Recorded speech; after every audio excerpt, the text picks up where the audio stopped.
మా మాట వింటలేదు కదా, మేము చెప్పినట్టు నడుచుకోవట్లేదు కదా అనేది ఇజ్రాయెల్ మీద యూరప్ దేశాల కోపం.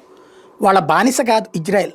వాళ్ళ దేశాలకు సెక్యూరిటీకి ప్రాబ్లం ఏదన్నా వస్తే వాళ్ళ దేశంలో ఒక దేశం మీద దాడి చేస్తే అన్ని దేశాలు కలిసి యుద్ధం చేస్తాయి. వాళ్ళకి ఏదైనా ప్రాబ్లం వస్తే అందరూ కలిసి కొట్టుకుంటారు. అదే ఇజ్రాయెల్ అనేటటువంటి దేశానికి ప్రాబ్లం వస్తే మాత్రం వాడు చంపాలన్నా వీళ్ళ పర్మిషన్ తీసుకోవాలి, వాడు దాడి చేయాలన్నా వీళ్ళ పర్మిషన్ తీసుకోవాలి.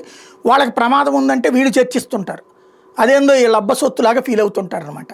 బట్ ఇజ్రాయెల్ అట్లాంటిది పట్టించుకోకుండా నెతన్యాహు ప్రధానమంత్రి ఉండగా నిర్మోహమాటంగా మొండిగా తీసుకెళ్ళి దాడులు చేస్తున్నాడు. ఆ పాలస్తీనాని నాశనం చేసి వదిలిపెడుతున్నాడు. 77% పాలస్తీనా ఇప్పటికే హస్తగతం అయిపోయింది. ఇంకొక 23% గాజా, ఇంకొక 23% అయితే గాజా మొత్తం ఆక్యుపై అయిపోతుంది. పాలస్తీనాలో ఇతర ప్రాంతాలకు అవసర వలస వెళ్తున్నటువంటి పరిస్థితి. ఈలోపు ఇజ్రాయెల్ ప్రధానమంత్రి మేము చెప్పినట్టు ఎంటలేదు కాబట్టి పాలస్తీనాను ఒక దేశంగా గుర్తిస్తామంటూ ఒక్కొక్క దేశం ప్రకటిస్తోంది, ఫ్రాన్స్ ప్రకటిస్తోంది, ఇంకోళ్ళు ప్రకటిస్తున్నారు. సరే మీ కర్మ మీద మీరు చావండి అని చెప్పేసి వదిలేస్తున్నాడు నెతన్యాహు. జపాన్ మాత్రం తేల్చి చెప్పింది, మేము అట్లాగా గుర్తించం, అది ఉగ్రవాద దేశం, పాలస్తీనాన్ని మేము సహజసిద్ధ దేశంగా గుర్తించే ప్రసక్తి లేదని తేల్చి చెప్పింది.